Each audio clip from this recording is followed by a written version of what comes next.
ஐயா சிவாய் நம்ம சொல்லுங்க. ஐயா சிவாயன் மகையா. சொல்லுங்க ஐயா. பாஜகவுல வேலை செய்யாத ஆளுகளுக்கு நிறைய பதவி கொடுக்குறாங்க. சரி ஆனா அண்ணாமலை நிறைய வேலை பார்த்துருக்கிறாரு. கட்சி சரி நோட்டான்னு சொன்ன கட்சியவே தூக்கி பிடிக்க வச்சிருக்கிறாரு இன்னைக்கு தமிழகத்துல. சரி. ஆனா அண்ணாமலைக்கு இது வரைக்கும் இன்னும் போஸ்டிங் கொடுத்த மாதிரி தெரியல, என்ன காரணம்? ஒரே காரணம் தான். நீ ஏன் திமுகவுக்கு ஜாலர் அடிக்கல? நீ தமிழிசை மாதிரி அண்ணன் ஸ்டாலின் அப்படின்னு சொல்லியிருந்தனா உனக்கு நேரம் உனக்கு உன்ன துணை குடியரசுத் தலைவர் ஆக்கியிருப்பாங்க, இல்ல 3 மாநில கவர்னர் ஆக்கியிருப்பாங்க. நீ எதுக்கு திமுகவை எதுக்குற? நீ திமுகவை எதுனா பிடிக்காதியா? திமுக மேல இருக்கவனுங்களுக்கு செல்ல பிள்ளை, புரிஞ்சுக்கோங்க. இன்னைக்கு இவனுக்கு பதவி மேல இருக்க, இன்னைக்கு பதவி கொடுத்துருக்க ஆளுகெல்லாம் பாத்தீங்கன்னா அவ்வளவு பேரும் திமுகவுக்கு சாதகமா இருந்தவங்க தான். இலகணேசன் எடுத்துக்கிடுங்க, அவரு கலைஞர் என்ன புகழ்ந்திருப்பாரு. அப்புறம் தமிழிசை சொல்ல வேண்டாம், அண்ணன் ஸ்டாலின் அப்படின்னு தான் அம்மா சொல்லுவாங்க.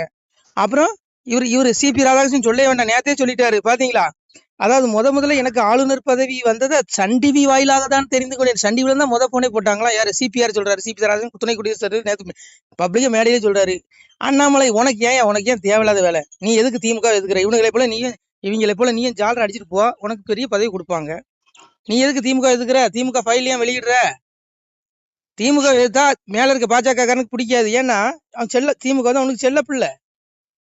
ஒண்ணு புரிஞ்சுக்கோங்க ஐயா, தமிழ்நாட்டுல இந்த பிஜேபி வளரணும், இந்த கட்சி ஆட்சியை பிடிக்கணும்னு நினைக்கிறது யாரு தெரியுமா? அண்ணாமலை மற்றும் பாஜக தொண்டர்கள் மற்றும் பாஜக அல்லாது வெளியில் இருந்து பாஜகவை ஆதரிப்பவர்கள், இவர்கள் மட்டும்தான் இந்த கட்சி இந்த ஆட்சியை பிடிக்கணும், தமிழ்நாட்டுல ஆட்சி பிடிக்கணும்னு நினைக்கிறான். ஆனா மீதி எவனுமே நினைக்கல. மீதி எல்லாம் நினைக்கிறான். ஹெச் ராஜா விட்டுருங்க, பேராசிரியர் சீனிவாசன் விட்டுருங்க, அப்ப அவங்களாம் நல்ல கள போராளிகள், நம்ம அவங்க எல்லாம் குறை சொல்லல. மீதி எல்லாரும் என்ன நினைக்கிறான்? நீ திமுக காரன் கூட கூட்டணி வைப்பா, எனக்கு ஒரு எம்எல்ஏ சீட்டை கொடுத்துரு, நான் ஜெயிக்கணும், நான் மந்திரி ஆகணும். இதுதான் இவனுடைய எண்ணமா இருக்கு. பதவிக்காக தான் ஒட்டிட்டு இருக்கானுங்க. அதனால இங்க பாருங்க, இவனுக்கு எல்லாம் பெரிய தியாகிகள் கிடையாது. பிஜேபியில இருக்கவங்க எல்லாருமே பெரிய பரமாத்மா கிடையாது, புரியுதா? 1ஆம் நம்பர் சுயநலவாதிகள். திமுக காரன் கூட பரவாயில்லன்னு சொல்லலாம், அந்த அளவுக்கு ஆயிடும் ஒன்னும் பாத்தீங்கன்னா. அதனால அங்க பாருங்க, அண்ணாமலைக்கு பதவி கொடுக்காதது காரணம் ஒன்றுதான். இந்த ஆளு திமுக எதுக்காரு?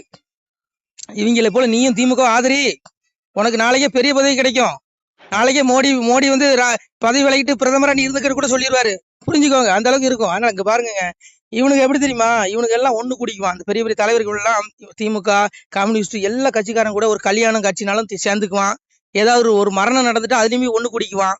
நல்லா அவனுக்குள்ள நல்லா ஒன்னாதான் ஒற்றுமையா தான் இருக்கான். ஆனா கீழே இருக்க தொண்டர்கள் உங்களை போல என்ன போல இந்த விசுவாசிகள் இவனுங்களை கொம்பு சீவி விடுவான். இவனுங்க திமுக கூட பகையாவே வச்சிருப்பான், புரியுதா உங்களுக்கு? இந்த பாருங்க, இந்த அரசியல்வாதி பயல்கள் எவனுமே நம்பாதுங்க. இங்க எவனும் பரமாத்மா கிடையாது, புரிஞ்சுக்கோங்க. நீங்க பார்க்க வேண்டியது நம்ம அப்பா சிவனை மட்டும் தான் பார்க்கணும். இங்க பாருங்க, இந்த அரச பதவிங்கிறது ஒரு மாயை. இவனுக்கெல்லாம் அந்த பதவி வேறு பிடிச்சு திரியிறானுங்க. நம்ம அடைய வேண்டிய ஒரே பதவி அப்பாவை தேடி சிவலோக பதவி. உனக்கு அதான் சொல்றேன், 800 யுகம் இருந்தும் எய்தாத வீடு பெற வெந்நீர் பூசி விளங்குவதும் எக்காலம், அவைவேடம் பூண்டு இங்கு அலைந்து மிக தெரியாமல் சிவவேடம் பூண்டு சிறந்திருப்பது எக்காலங்கிறான். அவைவேடம் என்ன தெரியுமா? இங்க கிடைக்கிற பதவி, புகழ், மாயை அப்படிங்கிற அந்த போதை. இந்த அவைவேடம் இந்த வெறியில விழாம ஒத்த ரூபா திருநீர் பாயிட்டு சிவசிவான்னு 3 கோடு போட்டா 800 யுகங்கள். கேக்குறீங்களா இல்லையா? ஹலோ, சொல்லுங்க. அப்படி அங்க பேசிட்டு இருக்கீங்க. 800 யுகங்கள் நீ தவம் இருந்தாலும் கிடைக்காத பதவி உனக்கு 3 கோடு சிவசிவான்னு போட்டா கிடைக்குங்கிறான். அவ்வளவு பெரிய உயர்ந்த பதவி சிவலோக பதவி தான். நான்லாம் அதை தான் தேடிட்டு இருக்கேன், எங்க அப்பாவை தேடி. இந்த பதவி இதெல்லாம் போதைங்க, இது பெரிய போதை. அவன் நாற்காலிக்காக எங்க பாருங்க, கமலாலயத்துல ஃபெவிக்கால் போட்டு ஒட்டிட்டு உட்காந்துருக்கான். அவன் எழுந்துச்சு போனா சேரையும் தூக்கிட்டு தான் போவான். ஏன்னா அவன் பதவி பெறக்கூடாது, அந்த அளவுக்கு ஒட்டிட்டே இருக்கும். அவன் எழும்புனா அவன் மட்டும் எழும்ப மாட்டான், அவன் நாற்காலியும் பின்னாடி ஒட்டிட்டு இருக்கும். அப்படியே நடக்கும்போது நாற்காலியும் பின்னாடி வரும். அந்த மாதிரி இருக்கானுங்க பதவி வெறிங்க இவனுக்கெல்லாம். இங்க எவனும் தியாகி கிடையாது. அதனால இங்க இவனுக்கெல்லாம் நம்பி அடி வாங்கி சாகாதீங்க. நம்ம தேட வேண்டியது அப்பாவை மட்டும்தான், சிவனை மட்டும்தான். அதை பாருங்க. அதனால பாவம் அண்ணாமலை உணர்ந்துட்டாருங்க. அதனாலதான் அவரு பாவம் அப்படியே என்ன செய்யணும் வழி இல்லாம போய் ஓடியே ஏதோ பேசிட்டு இருக்காரு. அதனால இங்க பாருங்க, திமுகவுக்கு ஜாலரா அடிச்சீங்கன்னா உங்களுக்கு நல்ல பதவி கிடைக்கும். நீங்க திமுக எதிர்த்தீங்கன்னா உங்களை கட்சியை விட்டு ஓரம் கட்டிடுவான். அப்புறம் பாத்துக்கோங்க, கட்சி விட்டு ஓரம் கட்டிடுவான். இன்னும் கொஞ்ச நாள்ல இப்போ என்ன பாதுகாப்பு கொடுத்துருக்கான் அண்ணாமலைக்கு? என்ன இசட் பாதுகாப்பா? அதையும் பாருங்க கொஞ்ச நாள் தூக்கிடுவான். அதுக்கும் தூக்குறதுக்கு இவனுக்கு பிளான் பண்ணிடுவான். எங்க திமுக மன்னிக்கணும், அங்குள்ள பிஜேபி தலைகள் இன்னும் 1-2 இருக்கான். அவர் எப்படா இந்த கட்சி விட்டு போவாருன்னு பாத்துட்டு இருக்கான். அதனால புரிஞ்சுக்கோங்க ஐயா. நீங்க பாருங்க, இந்த கலியுக வாழ்க்கை மாயை, இந்த பதவிங்கிற கூந்தல் மாதிரி அண்ணாமலை சொன்னாரு, உண்மை. இங்க பாருங்க, நம்ம வந்ததே அப்பாவை தேடி மோட்சத்தை அடைகிறதுக்கு தான். நம்ம இங்க இந்த அரசியல் கட்சிக்காரன் பின்னாடி எல்லாம் போய் நமக்கு சல்லி பைசாக்கு பிரச்சனை இல்லை, திருந்துங்க. ஏன்னா எப்போ என்ன நடக்குன்னு தெரியாது. நம்ம நினைக்கிறோம் நம்ம வாழ்க்கையில நல்லாவே போயிட்டு இருக்கும் நம்ம நினைப்போம். கிடையாது. இந்த மனிதனுடைய வாழ்க்கையில எப்ப வேணாலும் சுனாமி வரும், எப்ப வேணாலும் புயல் வரும், என்ன வேணாலும் நடக்கலாம், மரணமும் கூட. அதனால அழைப்பு அங்கிருந்து வரும். நம்ம அதுக்குள்ள அப்பாவை தேடி மோட்சத்துக்கு போகணும். அதான் அப்பா சொன்னார், அச்சு தேரு ஓடியும் முன்னே ஆண்டி வேலை செய்திடுங்கண்ணா. இந்த உடம்பு தேர்ந்து அச்சு உடஞ்சி மண்ணுக்குள்ள பிறகு ஆண்டி என்ன வேலை செய்வான்? ஆண்டி மோட்சத்துக்கு உண்டான வெளியே தேடுவான். அதை தேடுங்கன்னு தான் பகவான் சொல்றான். நீங்க அதை விட்டுட்டு இவன் பதவி வந்துருவானா, அவன் பதவி வந்துருவாங்க பாருங்க, இதெல்லாம் மாயைங்க. பதவிங்கிறது மிகப்பெரிய போதை. இதுல விழுந்தவன் எவனும் எழும்பவே மாட்டான். அவன் நரகம்தான் அவனுக்கு. புரியுதா உங்களுக்கு? அதனால அண்ணாமலை வந்து சிங்கங்க. அது பகவான் எங்க அப்பா அன்னைக்கே சொன்னான், இந்த கலியுகத்துல எப்படி வருவாராம் சாமி?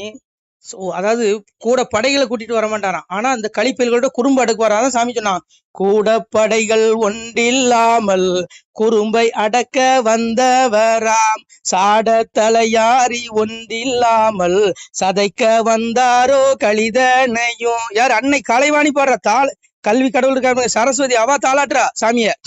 அதாவது இறைவன் எப்படி வருவானா, கூட படைகளை கூட்டிட்டு வர மாட்டானா, ஒரு மனிதனை சிங்களன்னு அத்தனை பயிலையும் கதற விடுவானா. இன்னைக்கு பாருங்க, அண்ணாமலை ஒருத்தன் தனி மனிதன், அவன் பின்னாடி பிஜேபி கட்சியும் கூட இல்ல சொல்லப்போனா.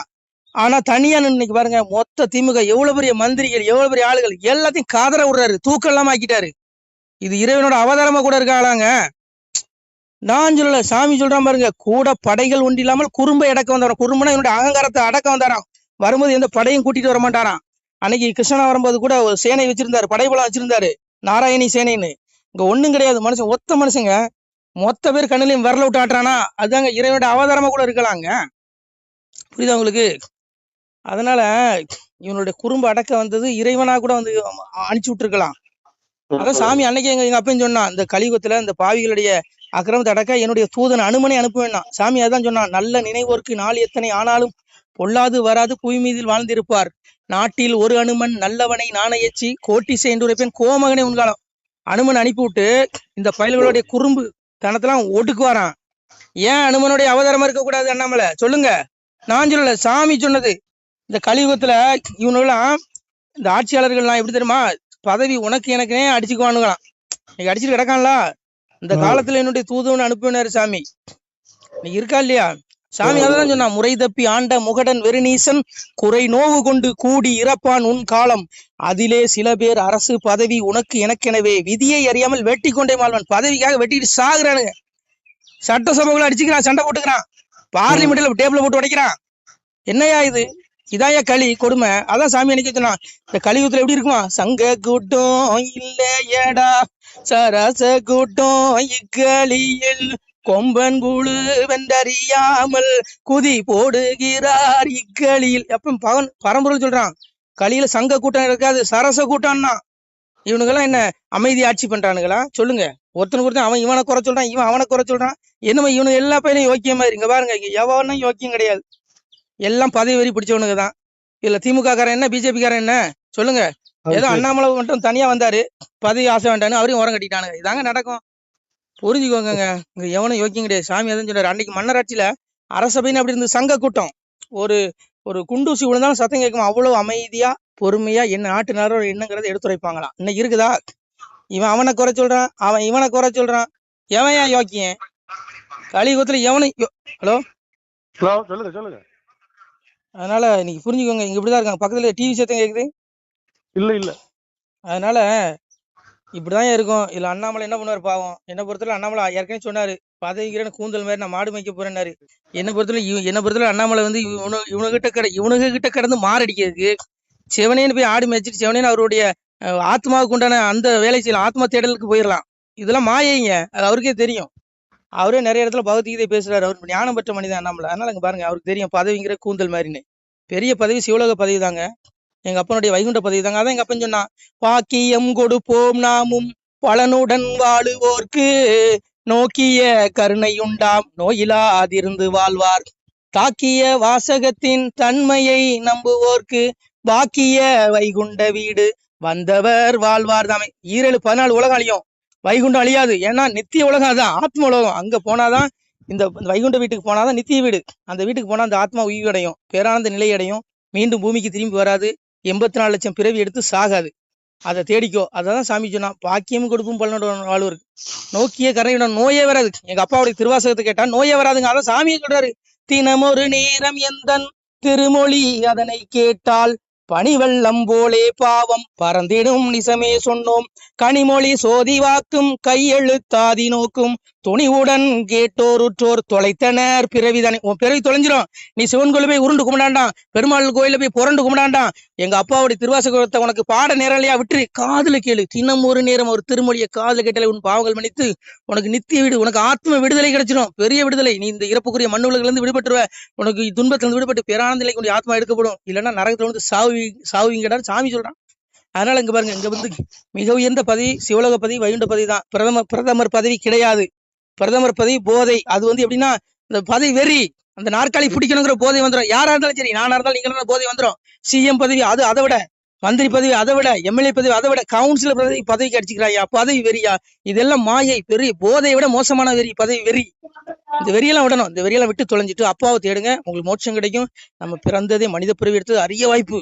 இந்த வாய்ப்பை விட்டுட்டோன்னு வைங்க, நம்ம ஆத்மா வீழ்ச்சி அடையும், நரகத்துல விழுந்து நாசமா போகும். நான் சொல்ல பகவான் சொல்றான், பாவி அவன் செத்து பஸ்பமாய் போனாலும் ஆவியை கண்டு ஆக்கினைகள் செய்துடுவான்டே.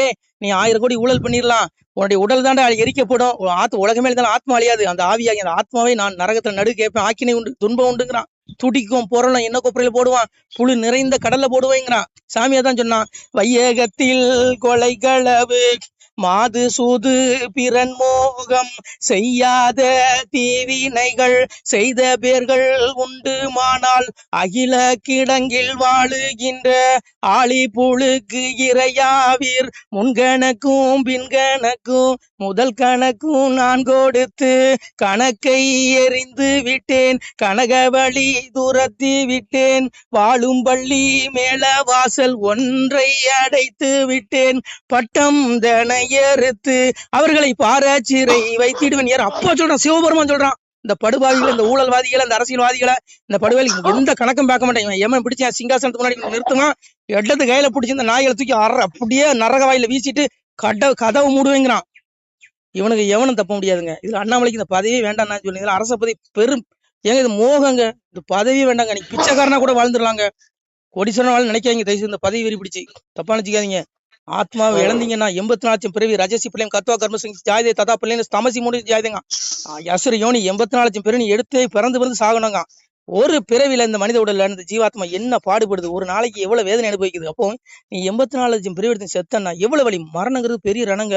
இறப்புங்கிறது சாகுறவனுக்கு தான் அந்த வழி தெரியும். எப்படி இழுத்துக்கிட்டு எப்படி சாகும் பாத்திருக்கீங்களா? நாளை எங்க தாத்தா சாகும்போது கண்ணிலே பாத்துருக்கீங்க, இழுத்து வதச்சி செத்தாரு. அந்த மாதிரி தானே நம்மளும் சாக போறோம். 84 ஒரு பிறவிக்கே எப்படின்னா 84 லட்சம் பிறவி எப்படி சாகணும். அதனால இந்த பிறப்புங்கிறது ஆத்மா விடுதலை அடையலைன்னா நீ பிறவிக்குள்ள வந்துருவ. அதனால அப்பாவை தேடு, உனக்கு மோட்சம் கொடுக்கறதுக்கு ரெடியா இருக்கான். பரமாத்மாவை தேடிக்கோ. இதெல்லாம் மாயங்க. இது அண்ணாமலைக்கே தெரியுங்க. அதனால இங்க பாருங்க, இங்க எவனுமே இங்க பிஜேபி காரன் எவனும் பரமாத்மா கிடையாது, புரிஞ்சுக்கோங்க. நானும் சேர்த்து, நானும் பிஜேபி காரன் தான். நமச்சிவாய. திருச்சிட்டம்பலம். சிவாய நம. திருச்சிட்டம்பலம், தில்லையம்பலம், பொன்னம்பலம். சிவாய நம. உறவுகளே, சிவ அன்பர்களே, தற்போது தாங்கள் இந்த வீடியோவில் பார்க்கக்கூடிய இடத்துல ஒரு சிவாலய திருப்பணி ஒன்று நடந்து கொண்டிருக்கிறது. இந்த இடத்துல பார்த்தீங்கன்னா முன்பு ஒரு காலத்தில் வந்து ஒரு சிவாலயம் இருந்திருக்குது. அதாவது இந்த ஏரியா வந்து இப்போ வந்து ஒரு தென்னை மரங்கள் பனைமரங்கள் சூழ்ந்த காடாக இருக்கிறது. முன்பொரு காலத்தில் இங்கே ஒரு ஊர் இருந்ததாக சொல்கிறாங்க. ஆனால் இப்போது சுற்று வட்டாரத்தில் 5 கிலோமீட்டர் சுற்றுலா ஊரே கிடையாது, காடு. இப்போ இந்த இடத்துல ஒரு சிவாலயம் வந்து அமையிருக்கிறது. இந்த சிவாலயத்தில் வந்து இருந்த அந்த சாமியுடைய திருமணியை வந்து எடுத்து வச்சிட்டோம். திருப்பணி முடிஞ்சதுக்கப்புறம் பிரதிஷ்டை பண்ண இருக்கிற உறவுகளே, தற்போது இந்த வீடியோ பார்க்கக்கூடிய உறவுகள் தங்களால் முடிந்தால் ஒரு சின்ன உதவி செஞ்சு கொடுங்க. எங்கள் இடத்துல பொருளாதாரம் இல்லை. அதனால் பார்த்திங்கன்னா அந்த வேலையெல்லாம் அப்படியே நின்று போச்சு. பாருங்கள், இந்த அப்படியே பாதியிலே நிற்கிது இந்த சிவாலய திருப்பணி வந்து. பக்த கோடிகள், அன்பு உள்ளங்கள், தயவுசெய்து நீங்கள் உதவி செய்ய விருப்பமுள்ள உறவுகள் உதவுங்க. உங்களுக்கு கோடி புண்ணியம் கிடைக்கும். இந்த சாமியோடைய அருள் அனுகிரகம் உங்களுக்கு கண்டிப்பாக கிடைக்கும். இது வந்து ஒரு புகழ்பெற்ற சிவாலயம் கூட சொல்லலாம். சாமியோட திருமணியை எடுத்து வச்சிட்டோம். இந்த இடத்துல பார்த்திங்கன்னா ஒரு வாசி தண்டம் இருக்குது. அந்த காலத்தில் ஒரு முனிவர் யாரோ தவம் செஞ்சுருக்காங்க. அவங்களுடைய வாசி தண்டம் அவர் திருக்கரங்களால் எழுதின ஓலைச்சுவடி கூட இன்றும் இருக்குது, இன்னும் பாதுகாக்கப்பட்டு வருது. அது கோயில் திருப்பணி முடிஞ்சதுமே அதையும் நாங்கள் அந்த வழிபாட்டுக்கு வச்சுடுவோம். இந்த சிவாலய திருப்பணி வந்து சாமி திருநாமம் வந்து முக்தீஸ்வரர் அப்படிங்கிற திருநாமத்தில் வழங்குறாரு. நெல்லை மாவட்டம் நாங்குநேரி தாலுகாவில் இந்த சிவாலயம் அமைய இருக்கிறது. உறவுகளே, இந்த வீடியோ பார்க்கக்கூடியவங்க ஒரு 2 பேருக்காவது கொஞ்சம் ஷேர் பண்ணுங்கள். இந்த வீடியோ பார்க்கக்கூடிய யாராவது ஒரு சின்ன உதவி செஞ்சால் இந்த ஆலய திருப்பணி வந்து கண்டிப்பாக நாங்கள் வெற்றிகரமாக முடித்துவிடுவோம். பாருங்கள் அந்த வேலை எல்லாமே அப்படியே நிற்கிது. கல்லெல்லாம் இறக்கி போட்டிருக்கோம். இன்னும் நிறைய கற்கள் தேவைப்படுது. சுவாமியோடைய அந்த திருக்கோபுரம் பார்த்திங்கன்னா லிங்க வடிவிலே அமைக்க இருக்கிறோம். உதவுங்கள் உறவுகளே. உங்களுக்கு அப்பா சிவபெருமானுடைய அருள் நிச்சயம் கிடைக்கும். எம்பெருமான் சொல்வான், வாழுவீர் தாழ்வில்லாமல் மக்களும் கிளைகள் கொஞ்சி நாளுமே மகிழ்ச்சியை கூர்ந்து நலமுடன் வாழும்போது நீளுமே எனது செங்கோல் நீதியும் நெறிபோல் வந்து ஆளுமே உங்கள் தன்னை அன்புடன் அலையாவண்ணம். உங்களை எம்பெருமானுடைய அப்பாவுடைய திருவாசகத்தாலேயே வாழ்த்துறோம் உறவுகளே. ஆணுடன் பெண்ணும் பெற்று அதிகமாய் செல்வமாகி தானுடன் நினைவுமுற்று தர்மமும் நெறியும் கற்று வேணும் நீள் காலமெல்லாம் வெள்ளியர் உடனே வாழ்ந்து போனுதல் கமலநாதன் பொற்பதம் பெற்று வாழ்வீர். அந்த ஈசனுடைய பொற்பதம் நிச்சயம் கிடைக்கும். உங்களுக்கு இகத்திலும் சுகம், பரத்திலும் சுகம். உங்களுடைய கர்ம வினைகள் மன்னிக்கப்பட்டு உங்களுக்கு நிச்சயம் மோட்ச வீடு கிடைக்கும். இகத்தில் அப்போரன் ஆயுளுடன் நோய் நொடி இல்லாமல் வாழ்ந்து நீங்கள் பரவாழ்வும் பெறுவீர்கள் உறவுகளே. மக்களே, நீங்கள் எல்லாம் வாழ்பொன்னம் பதியிற் சென்று முக்கியமான யுகநில மதிலே தன்னால் கக்கிய பொன்கள் ஸ்வர்ணம் கைமணம் குளிர அன்னம் பொக்கிஷம் நிறைய வைத்து புகழ உண்டு இனிதாய் வாழ்வீர். இந்த இகவாழ்வும் பரவாழ்வும் உங்களுக்கு சுகப்பட அப்பன் ஈசனர்களால் வாழ்த்துகிறோம். இந்த திருப்பணிக்கு உதவி செய்ய ஒரு ஜிபே எண் சொல்கிறோம். இந்த எண்ணில் நீங்கள் உதவலாம். நீங்கள் இந்த எண்ணிலே நீங்கள் தொடர்பு கொள்ளலாம். ஜிபே, ஃபோன்பே, வாட்ஸ்அப் எல்லாம் இந்த நம்பர் தான். 93 85 44 31 06 93 85 44 31 06. இந்த எண்ணில் நீங்கள் உதவலாம், தொடர்பும் கொள்ளலாம். வாட்ஸ்அப்பும் இந்த எண்ணு தான், ஜிபே இந்த எண்ணு தான் உறவுகளே. முடிந்த அளவுக்கு ரெண்டு பேருக்காக ஷேர் பண்ணுங்கள். இந்த வீடியோ பார்க்கக்கூடிய யாராவது ஒருத்தர் சின்ன உதவி, நீங்கள் பெரிய அளவில் செய்யணும் கூட, நீங்கள் ₹1 நீங்கள் தந்தாலும் மனசார வேண்டி ஏற்றுக்கிறோம் உறவுகளே. உதவுங்கள். முடிஞ்ச அளவுக்கு ஷேர் பண்ணுங்கள். நன்றி. சிவாய நம. திருச்சிட்டம்பலம், தில்லையம்பலம், பொன்னம்பலம். உறவுகளே, நம்ம இந்த இடத்துல வாழ்ந்து மறைந்த ஒரு சித்த மகாபுருஷர் பயன்படுத்திய பல 100 ஆண்டுகளுக்கு முன்பு உள்ள வாசி தண்டம் ஒரு சித்த மகாபுருஷர் பயன்படுத்தியது. அவர் திருக்கரங்களால் எழுதிய அந்த ஓலைச்சுவடி கூட பாருங்கள், இன்னும் பாதுகாக்கப்பட்டு வருது. இந்த சிவாலயம், நம்முடைய அந்த சிவாலய திருப்பணி முடிந்ததுமே எம்பெருமான் அவர் எழுதிய அந்த சிவனை பற்றி புகழ்ந்து எழுதிய அந்த பாடல் வரிகள் இதில் இருக்குது. இந்த வாசி தண்டம் அவர் பிரதிஷ்டை செய்த அந்த லிங்க திருமேனியையும் இந்த இடத்துல நாம் இந்த ஆலயம் கட்டி நாம் பிரதிஷ்டை செய்திருக்கிறோம். அனைவரும் இந்த ஆலய பிரதிஷ்டைக்கு கண்டிப்பாக வரணும். முடிஞ்ச அளவுக்கு வீடியோ பார்க்குறவங்க உதவி பண்ணுங்கள் உறவுகளே. பொருளாதாரம் இல்லாமல் திருப்பணி நின்று போச்சு. முடிஞ்ச அளவுக்கு ஷேர் பண்ணுங்கள், உதவுங்க. நன்றி. நம சிவாய. திருச்சிட்டம்பலம், தில்லையம்பலம், பொன்னம்பலம்.